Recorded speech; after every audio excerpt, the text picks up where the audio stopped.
Bonjour, le 11 avril 2021, le journal du geek belge. Je vais parler de Banshees, de Brighton, de Bobo, de Thief et de Choc.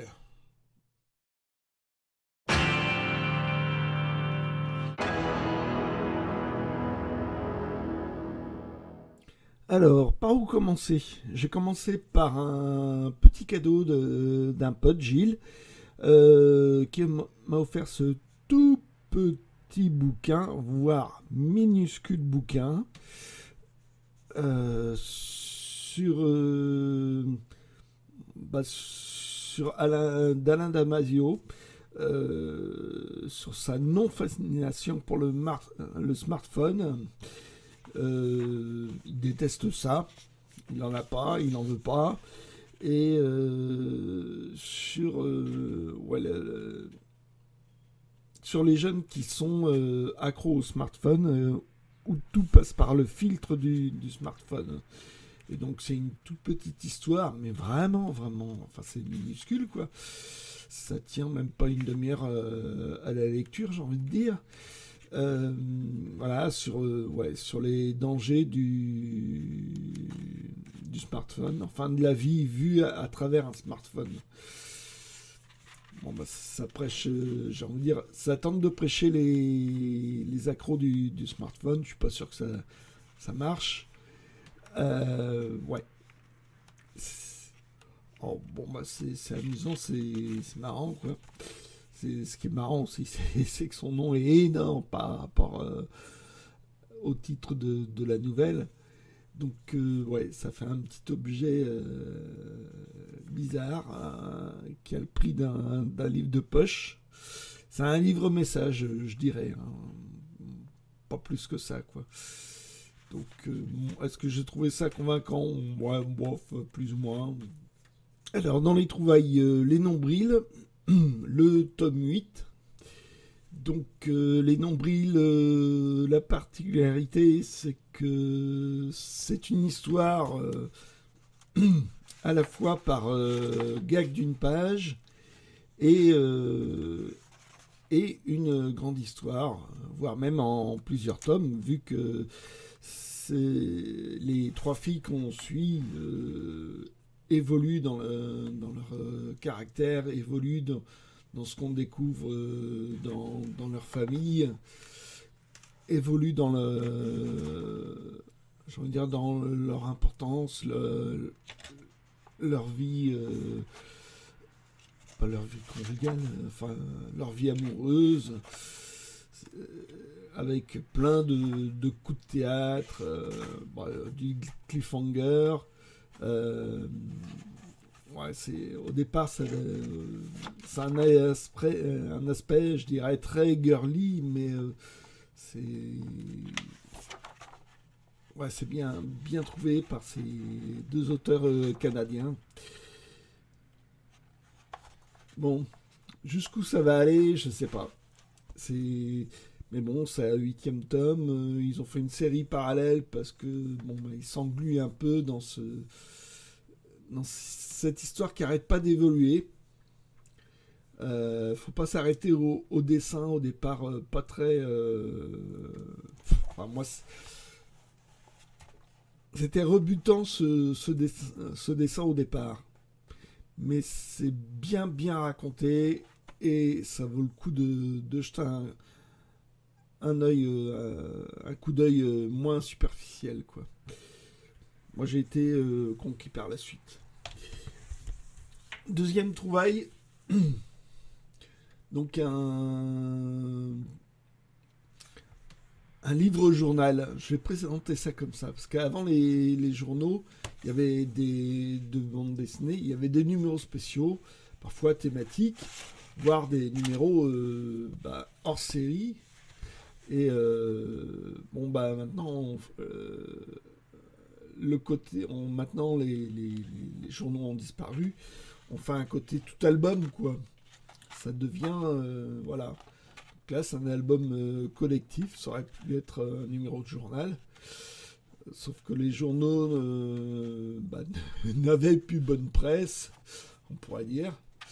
Donc il y a vraiment à boire et à manger, il y a tous les styles. Là, il y a les débuts de Trondheim, ce qui est sympathique. Voilà, c'est comme Franck Margerin était bien à la mode, on a fait une sorte de journal Franck Margerin présente, mais sous forme d'album. Côté lecture, ben, j'ai comme la semaine d'avant, j'avais lu du Samy par Covin. Donc les débuts de Raoul Covin en tant que scénariste avec une jeune à l'époque, Claire Bretéché, qui rêvait d'être dans le journal Spirou, hein, un petit rêve d'enfance. Donc voilà, là c'est un album. Bon bah ils ont fait quelques gags ensemble. Ça a été ouais juste quelques pages dans le journal Spirou. Glénat, les éditions Glénat étaient vraiment débutants, donc Glénat faisait les fonds de tiroir de Spirou. Donc voilà, c'est album broché en noir et blanc. Alors c'est, j'ai envie de dire, c'est rigolo, c'est du gag à répétition sur le même thème, variation sur le même thème. C'est bon, bah, c'est franchement loufoque. Il y a un côté un peu surréaliste, quoi. Ouais. Voilà, donc ça c'est tel que c'était édité dans les années 70, hein, 76. Voilà, je veux dire, les éditeurs débutants, plus ou moins amateurs, voilà. C'est comme ça qu'on pouvait trouver. Donc, des années après, l'album a été réédité. Donc, vous voyez les différences. Hein. Cartonné, dos toilé. Et l'album était vendu 15 euros. Hein. Ça devait être vendu pas cher. Donc, voilà. Donc,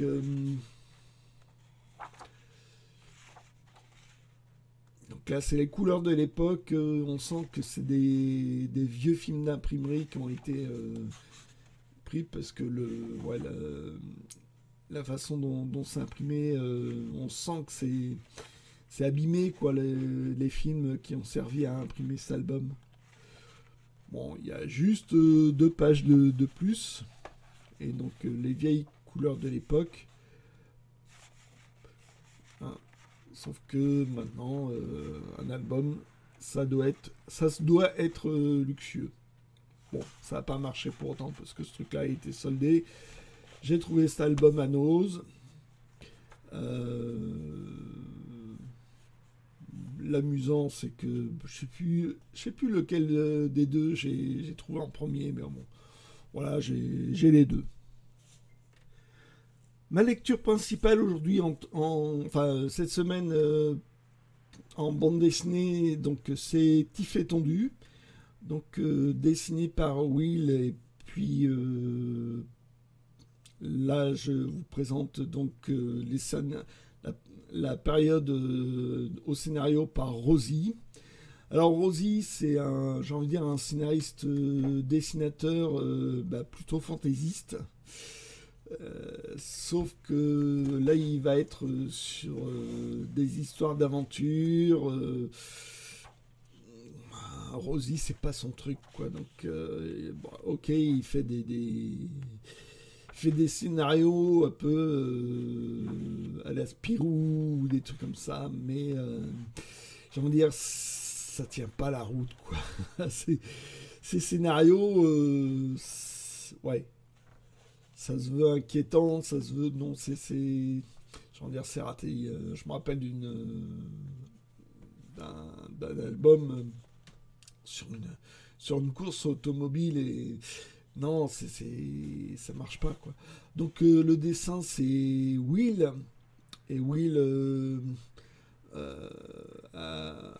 Bon, avant de trouver vraiment son style, avait un premier style, hein, mais bon, on lui a dit ouais, mais vous voyez, Franquin, ils sont bien, ces dessins, faut dessiner comme lui, hein. C'est le truc des éditeurs, hein, quand ils ont un bon dessinateur dans l'écurie, faut que les autres fassent pareil. Alors, oui, les Rosy vont inventer, enfin, le Rosy surtout va inventer le personnage de Monsieur Choc, qui est un élégant bandit. Euh, mais pas gentleman, hein. Lui, donc c'est le grand méchant récurrent élégant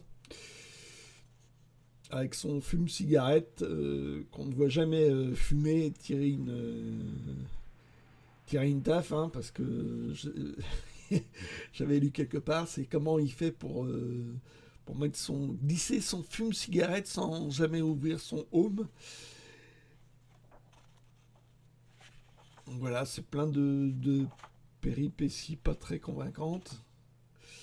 Bon, ça va, on accepte ça quand on est gamin. À la lecture, une fois adulte, on a nettement plus de mal, quoi. Et bon, mais la série va évoluer avec Rosie, avec un dessin un peu moins réaliste. Will va réussir à dessiner à sa façon, et Rosie va quitter peu à peu le côté aventureux, faussement réaliste, semi-réaliste d'aventure, pour devenir quelque chose largement plus fantaisiste. Donc la poupée ridicule, ok, encore c'est à mi-chemin. Le réveil de Toar sur un automate qui qui effraie les villageois au temps du Moyen-Âge. Celui-là commence à devenir nettement plus amusant, ne cherche plus à être vraisemblable du tout. Ça commence à devenir plutôt sympa. C'est vraiment la période que j'aime bien, quoi. C'est un dessin, un côté naïf dans le dessin, un côté plus simple, et des histoires, c'est nettement plus fantaisiste. C'est vraiment à partir de Toar. Là, le grand combat, c'est un combat à travers les rêves. Alors voilà, on voit que le dessin, là, je sais pas, il va plus à l'essentiel. Et plus stylisé. Donc celui-là, moi je le trouve bien sympa. Et notamment la prochaine histoire, c'est la matière verte. Donc la matière verte, c'est un ministre, une grande ponte qui va dire voilà, on a un ingénieur qui a inventé une matière verte à partir de végétaux. Vous allez voir ce qu'on peut en faire. C'est un prétexte à des gags, à une histoire farfelue. Ouais, farfelu, ouais, mais c'est bien, bien amusant. Et c'est vraiment un album chouette, quoi. C'est plus dans le gag, dans le burlesque et un petit côté dessin animé, quoi, dans la succession des gags. Et donc la matière verte, on peut un peu tout faire avec, c'est très élastique. un peu collant, mais pas trop. Et là, dans cette histoire-là, il y a un espèce de savant fou, un truc comme ça, qui va expérimenter ça, va inoculer ça chez le personnage de Tiff, qui évidemment n'a pas de cheveux. Hein, c'est tondu, c'est c'est celui qui, voilà, qui a plein de cheveux et de la barbe. Tiff, c'est celui qui est sans cheveux. Et donc l'album suivant, qui est le dernier album scénarisé par Rosie.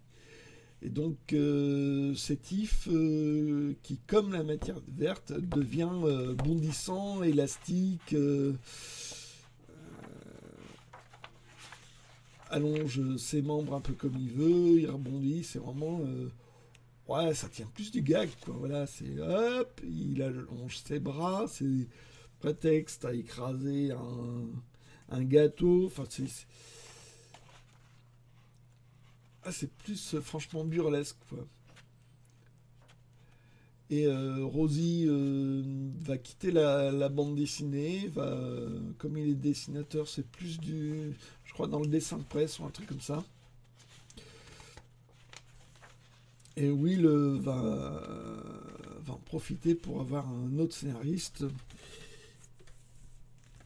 Et quel scénariste Tillieux, un pilier de chez Dupuis au niveau du scénario, un dessinateur scénariste avec des dialogues un peu à la Audiard, presque, on va dire, franchement. Et lui va vite devenir, va faire des scénarios, j'ai envie de dire, nettement plus sérieux. Celui-là est un peu à la frontière, donc j'aime bien. Et par contre, la suite par Tillieux, je vais nettement moins accroché parce que ça se prend au sérieux. Ça recycle énormément d'histoires d'un personnage créé par Tillieux qui s'appelle Félix. Je vais pas adhérer du tout, quoi. Et Tillieux, à son tour, va passer la main et puis va avoir un accident mortel, Tillieux. Donc il va y avoir encore un autre scénariste dont je parlerai plus tard. Mais le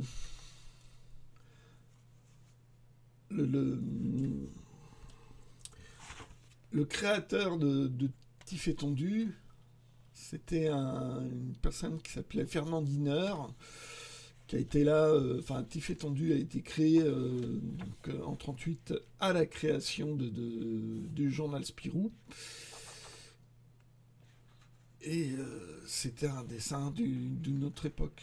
Donc là, c'est le dessin de Will, un peu d'après Diner, qui avait un dessin assez sommaire quand même.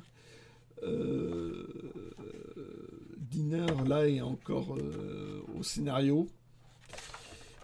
Et malheureusement, les scénarios sont aussi sommaires, quoi. C'est, j'ai envie de dire, de l'histoire à la petite semaine, je dirais plus ou moins improvisé chaque semaine. C'est pas... Vraiment, ça casse pas des barres. Hein. Quand on veut essayer Tiff et Tondu, bah, faut tout essayer sauf celui-là, quoi. Donc voilà comment était dessiné Tondu par Diner à l'époque. Voilà ce que c'est Tiff et Tondu tel que c'était dessiné donc en 1938. Là, j'ai un vieil album de Tiff et Tondu. Alors, je l'ai parce que c'est un album de 1954. C'est pas bon non plus. L'histoire est pas terrible. Donc, Will, jusqu'à l'arrivée de Tillieux, n'avait pas des ne bénéficiait pas d'un scénariste, je dirais, assez solide, quoi, pour faire des histoires d'aventure. Parce que là, c'est un peu tous les clichés de l'époque. J'ai cet album parce qu'il est ancien, quoi. Pas pour la qualité du scénario.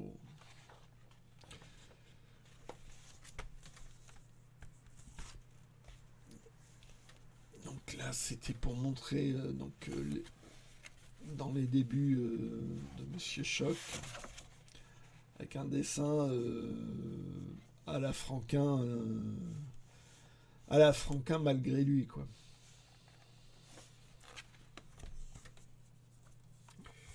Donc autre scénariste, donc c'est Desberg qui va succéder. Desberg va pas mal exercer dans le journal Spirou, puis après il va voir ailleurs. Alors Desberg donne un côté, j'ai envie de dire, nettement plus fantastique, oui, avec comme des sortes de vampires, de métamorphoses, enfin de divers trucs comme ça. Et moi, je vais pas accrocher non plus. Sauf pour cette histoire que j'ai trouvé, que j'ai beaucoup aimé, où j'attendais plus rien de tif étendu. Et c'est une histoire autour d'automates. Hein, une enquête qui va monter. Une enquête ouais, fantastique où on va se retrouver à un moment donné dans un monde parallèle où ce sont les automates qui existent.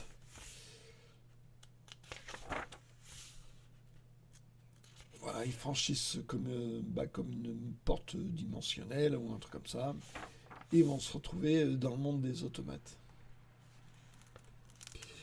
Alors le personnage de Monsieur Choc a un côté quand même fascinant. Il va même connaître une série comme un spin-off, enfin une série. Il y aura 3 albums. Rosie, donc scénariste et créateur de Monsieur Choc, va autoriser donc Maltête, c'est le fils de Will, le fils de ce dessinateur-là, qui a un fort joli dessin, je trouve. Et Coleman va autoriser ces 2 personnes à reprendre sous une forme, enfin sans humour, hein, va reprendre les origines de Monsieur Choc, va raconter son histoire. Vraiment, vraiment pas mal. Ils auraient bien voulu continuer, sauf que Rosie est mort entre-temps, et les ayants droit n'ont pas voulu que ça continue. Donc ils avaient d'autres idées, ils voulaient aller plus loin. Mais bon, rideau. Alors, ça fait pas un bilan personnel très joyeux pour Will, quoi. Mais Will a d'autres cordes à son arc, notamment celle-ci. C'est un personnage qui va inventer avec Machereau, hein, l'auteur de Sibylline, de Chlorophylle. Et là, en plus, au niveau du scénario, il va bénéficier d'une Dream Team, hein, parce qu'il y aura non seulement Machereau, mais il y aura aussi Franquin et Delporte, excusez du peu. Sur une petite fille qui s'appelle Isabelle, qui sera la nièce d'un sorcier, et qui va faire la connaissance de Calendula. Donc une jolie sorcière. Ça va être très fantaisiste. Et là, Will va vraiment se trouver. Ça va être son personnage. C'est plein de fantaisie. Comme il se débrouille bien dans les décors, dans des espèces de monstres, et puis dans les jolies filles, parce qu'il fera quelques albums, on va dire coquins, Will. Et c'est vraiment, mais vraiment une série très très chouette. Et là, ouais, là il donne tout son talent, Will. Parce que, ouais, Tiff étendu, j'avais lu une interview comme ça, les cahiers de la bande dessinée, où bah, Tiff étendu, ouais, c'était vraiment du boulot, quoi. C'était fait sans passion. Ça, Isabelle, c'est pas facile à trouver, je sais pas, c'est plus ou moins bien réédité, enfin, ou plutôt introuvable. Faut s'accrocher pour trouver les albums, mais ça vaut le coup. Pour revenir à Rosie, je vais vous parler de Bobo, voilà, qui est sur un scénario de Rosie là, et un dessin d'Aliège. Cela dit, Rosie dessinera un temps Bobo à la place de Daliège. Daliège devra se trouver d'autres personnages, c'est peut-être les Crostons pour l'occasion. Donc voilà, c'est un dessin très naïf, très simple, mais il faut dire qu'à l'origine, normalement, le dessin, il est fait pour cette dimension-là. Ce qu'on appelle les mini-récits, c'est un livre qui se fabrique, qui est dans la page centrale du journal Spirou, qu'on bricole. Le lecteur doit le bricoler pour se faire comme un mini-livre. Il y en a toutes sortes. Et Bobo a débuté sous ce format-là. Donc c'est tellement petit qu'il fait un dessin très simple pour que ça reste lisible.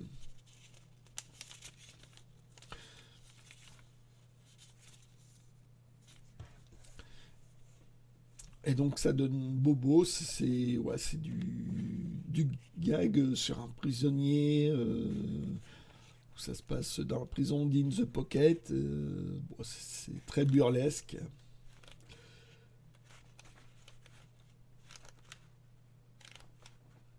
Donc avec quelques personnages, Joe Lacander, Julot les Pinceaux, qui est le comparse qui est resté en liberté de Bobo. Donc, à un moment donné, ça va sortir en format livre de poche. Un des premiers essais en livre de poche de BD. Alors, le format des mini-récits se prête bien, plutôt bien à ces livres de poche. Mais bon, il y a les livres de poche, il y avait des séries qui vont être des séries normales utilisées en livre de poche, et ça va être un massacre de remontage des cases, hein, toujours vouloir adapter au format des BD qui n'ont pas été dessinés pour ça. Là, ça peut aller, mais bon, c'est une histoire très naïve, très gamine. Alors c'est rigolo, quoi.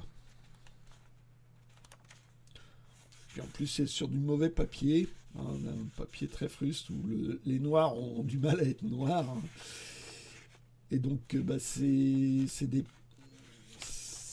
Voilà, la série gag de poche, ils vont en avoir plusieurs dizaines, mais ça n'a pas marché du tout. Ça va s'arrêter. Pour Bobo, voilà le dessin tel qu'il est devenu par la suite, hein, parce que Deliège, après que Rosie se retire de la bande dessinée, va reprendre le personnage de Bobo, mais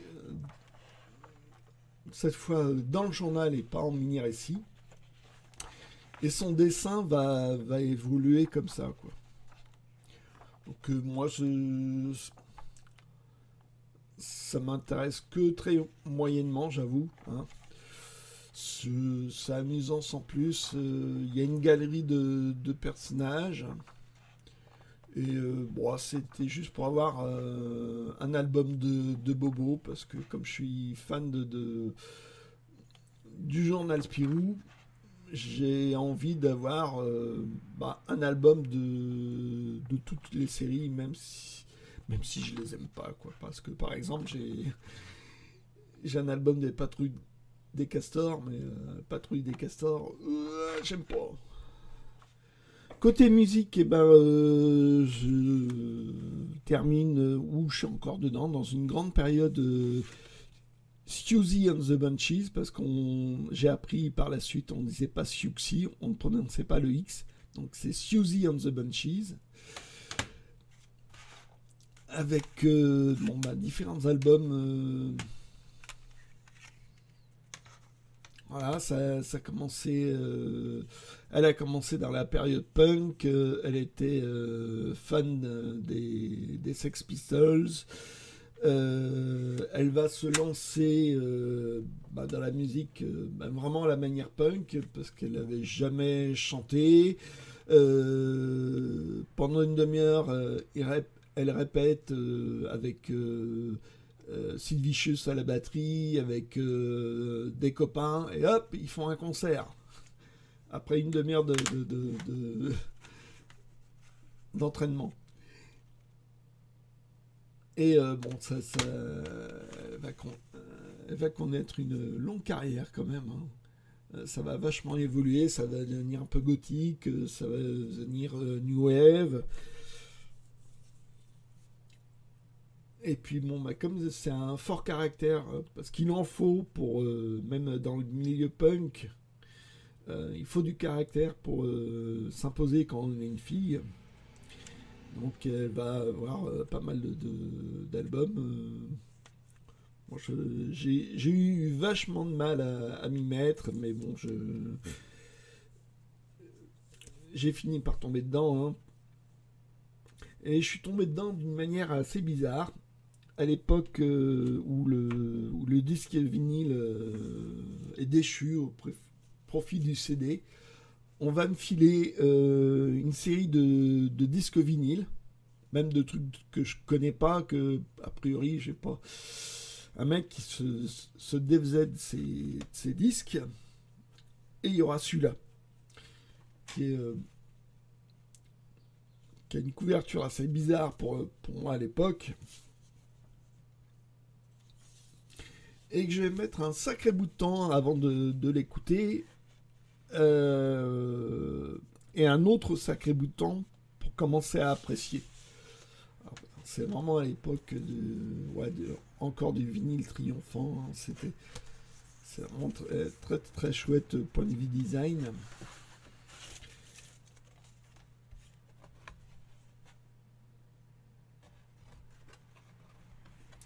Et la particularité de cet album-là, alors c'est pas Siouxsie and the Banshees, c'est The Creatures, hein, en bon franglais.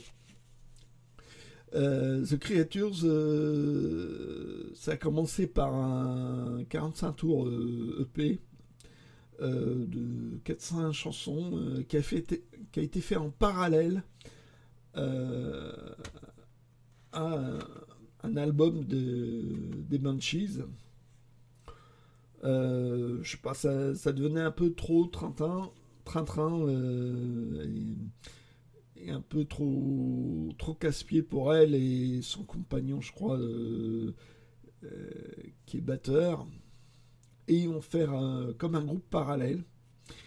Et ce qui est un résultat assez surprenant, c'est que c'est elle au chant et que des instruments à percussion. Il n'y a aucune batterie dedans. Il y a essentiellement de la batterie. C'est pas facile à la première écoute, hein. Mais je suis vraiment tombé dedans. C'est vraiment chouette. après, bon, il y aura peut-être des marimbas, enfin des percussions, mais plus avec des possibilités mélodiques. Euh, Bon, ben là, c'est le 33 tours, il n'y a pas le 45 tours. La version CD de cet album, là, va intégrer le 45 tours EP dont je parlais. Donc, il y aura quelques albums de ce groupe-là. Il devait être pas facile parce que là, la personne qui l'a acheté à l'époque a dû l'acheter en import. Elle a dû douiller. Moi, comme il se défaisait de ses CD, parce que même le CD est devenu obsolète pour le lecteur MP3 et les smartphones, et ben, s'est débarrassé de ces 45 tours que je me suis empressé de récupérer. Voilà. Et puis bon, pour rester un peu dans le côté... Ah non, il y a ça. J'ai réussi à trouver un 45 tours, un 45 tours anglais de Creatures. C'est dommage parce que je trouve que là, cette pochette-là, elle est magnifique. Quoi. Elle est belle, cette photo. Quoi. Et là, ils nous font un truc avec des dessins, j'ai envie de dire, tout moches. C'est un 45 tours tiré de cet album-là. Voilà, donc 45 tours anglais avec une fantaisie, donc ça s'appelle en Gatefold.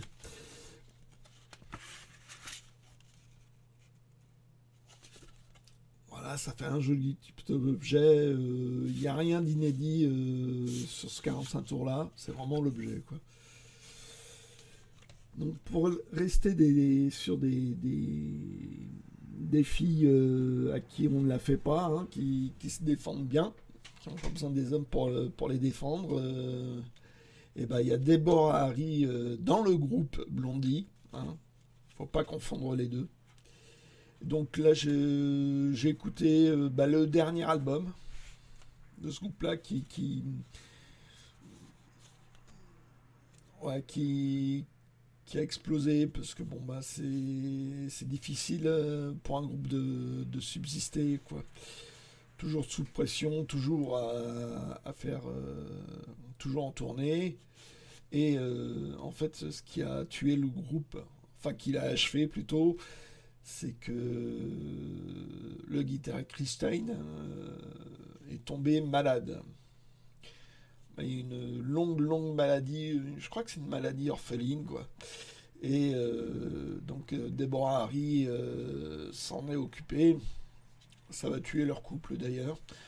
Euh, elle va connaître une carrière solo, donc plus discrète en France. Hein, c'est bon.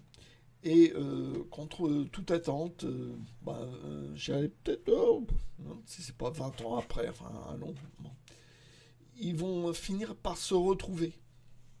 Voilà. Alors, les albums retour, en général, ça fait peur, quoi. Bah, pas cet album-là. Blondie No Exit. Alors, il y a même des chansons dont ils ont fait les maquettes bien des années avant, juste avant leur séparation. Bon, il y a un sacré boulot sur la photo, hein, parce qu'elle a quand même pris sacrément 20 ans, et quand on la voit dans des concerts de l'époque, ben oui,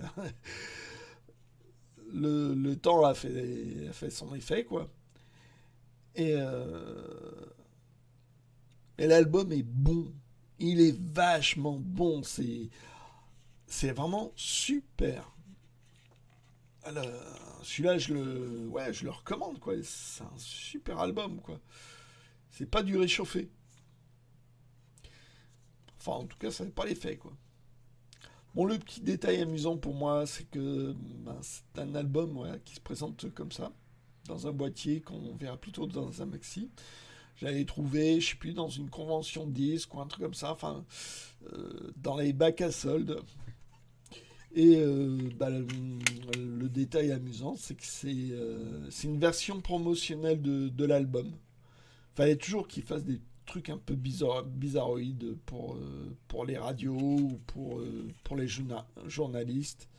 Alors, est-ce que c'était moins cher de l'envoyer comme ça? J'en sais rien, mais ils ont dû l'imprimer comme ça. Enfin, alors que bon, bah, la version normale, c'est avec le livret habituel et tout.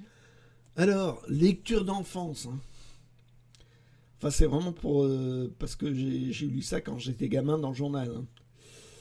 C'est Zoé qui a un livre magique avec des personnages qui sortent du bouquin. Voilà, c'est comme un péché de jeunesse, quoi. Alors, le dessinateur d'Arras, ouais, va pas mal galérer avant de trouver son personnage principal qui va le faire connaître. Alors Zoé connaîtra quelques histoires dans le journal Spirou.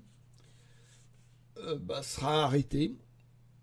Et bizarrement, enfin, des années plus tard, le temps de 3 albums, il va revenir dessus, quoi. Donc avec exactement les mêmes auteurs. C'est ouais, avec une légère évolution des personnages. Mais ouais, c'était bizarre de revenir sur ces personnages. Je sais pas. Ça devait être une histoire qu'ils n'avaient pas pu raconter à l'époque. Je pense pas que ça ait plus de succès cette fois-là non plus, quoi. Oui, Darras, ce sera plusieurs styles de dessin, hein. Là, c'est le Gang Mazda qui connaît quelques albums où c'est en gros, c'est une sorte pas d'autobiographie romancée, enfin, à gag, quoi. Ça part d'un fait réel où il fait un studio de BD avec Isler qui va être connu pour mon sang qui va être connu pour Bidouille et Violette, et puis surtout Sambre, et puis Mitchez qui fera la BD Kogaratsu et lui-même. Donc voilà, en photo et tels qui sont dessinés dans cet album. Donc un dessin très différent. Et bon, ça va connaître quelques albums, hein, mais ça n'a pas marché pour autant. Et c'est Darras essaiera aussi. Au début, il essaye dans un dessin, dans un style semi-réaliste, avec une motard qui s'appelle Candice. Il va s'essayer un coup sur de la science-fiction avec un personnage qui s'appelle Racing Glass, qui connaîtra qu'une seule histoire. Et enfin, avec Zidrou, il va connaître une série qui va marcher, qui s'appelle Tamara, sur une petite grosse. Connaître toutes les frustrations d'une personne plutôt grosse, un peu boulimique, mais qui va finir par connaître l'amour. Donc c'est du gag d'une page principalement, avec l'histoire qui évolue, quoi, où elle est frustrée d'être la petite bouboule, mais va connaître l'amour et puis devenir évoluer dans son personnage.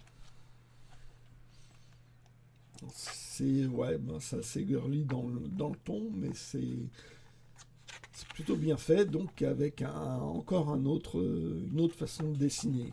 Autre lecture de la semaine, le concombre masqué. Alors ça c'est la réédition d'album qui était introuvable et extrêmement cher si on voulait l'acheter d'occasion. Donc Mosquito a eu une bonne idée de le rééditer. Et j'ai eu la grande chance de pouvoir voilà, de me le faire dédicacer par Mandrika. Hein, il était bavard, plutôt anard. C'était, il sentait pas trop, il puait un peu de la gueule, mais bon, ça c'est pas grave. Et donc les premiers gags du concombre masqué dans Pif, le journal de Pif qui n'était pas encore Pif Gadget, ou Journal Vaillant. Et c'était déjà déjanté. Alors il n'y avait pas encore l'expression bretzel liquide, mais il y avait déjà ce côté absurde. Et autre achat improbable, hein, merci les amis belges, voilà, une très vieille série des débuts de Spirou, donc dessinée par Sirius, enfin sur une histoire de Sirius d'ailleurs, sur un aventurier qui s'appelle l'épervier bleu, avec un comparse bas de plafond, hein, qui s'appelle Larsen, qui est un baroudeur aussi, mais qui n'est pas... il n'est pas va-t-en-guerre dans son discours, mais bon, quand il y a de la bagarre, il est toujours aux premières loges, il n'est pas le dernier à donner des coups. Donc, c'est...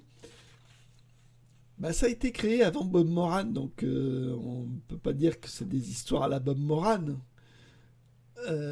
Enfin bon, il y aura même un trio parce qu'il y aura un petit indien hindou avec son turban, avec qui ils connaîtront d'autres histoires. Et j'ai eu pour une somme très raisonnable. Bon, c'est difficilement lisible maintenant. Je vais pas le cacher. Bon, c'est un album datant de 1954. Et il a été jamais lu ce bouquin. C'était incroyable. J'ai l'impression qu'il est neuf. Et donc ça a été un pilier du journal Spirou. Ça a eu pas mal d'albums.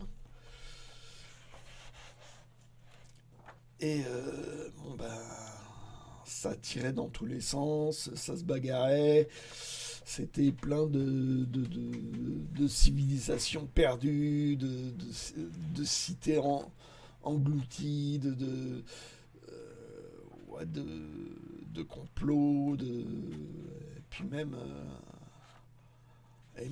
ça a tourné à la science-fiction. Et voilà, c'est de l'action, même une jolie nana, hein, ce qui n'était pas courant à l'époque. Hein.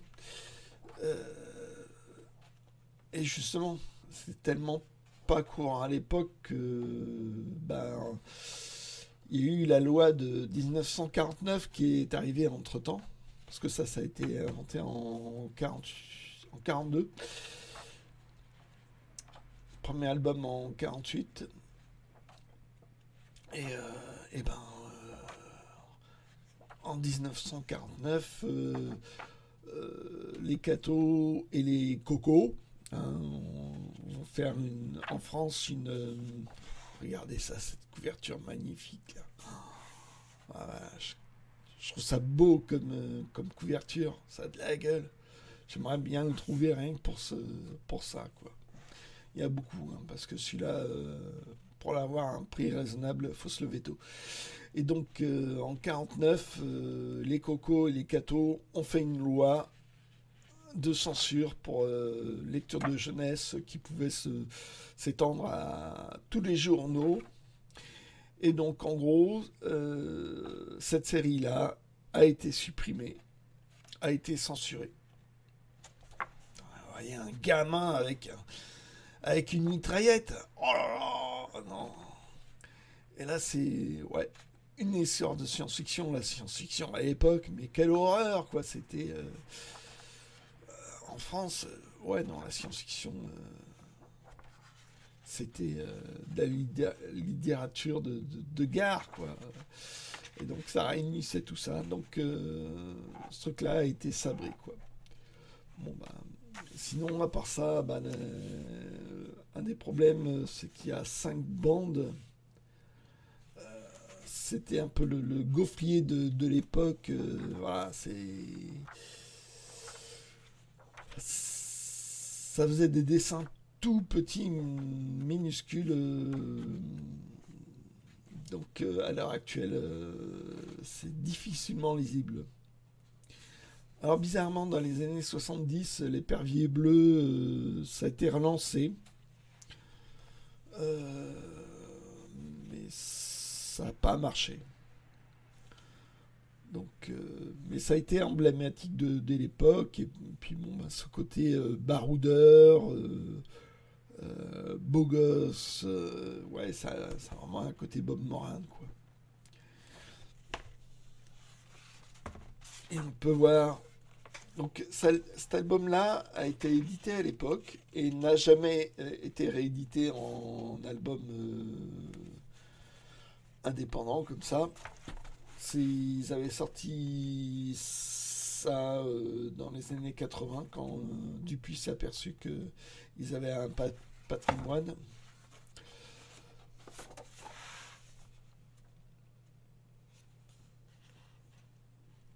Par contre, peut-être les films de l'époque, donc les couleurs ont souffert.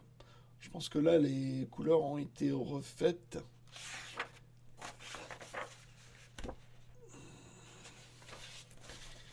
Mais là, toutes les nuances de la couleur a disparu, quoi. Voilà, les couleurs sont saturées.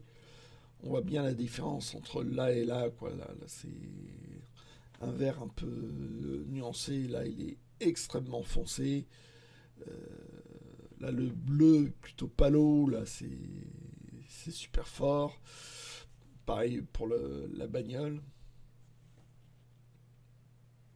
Donc, ouais.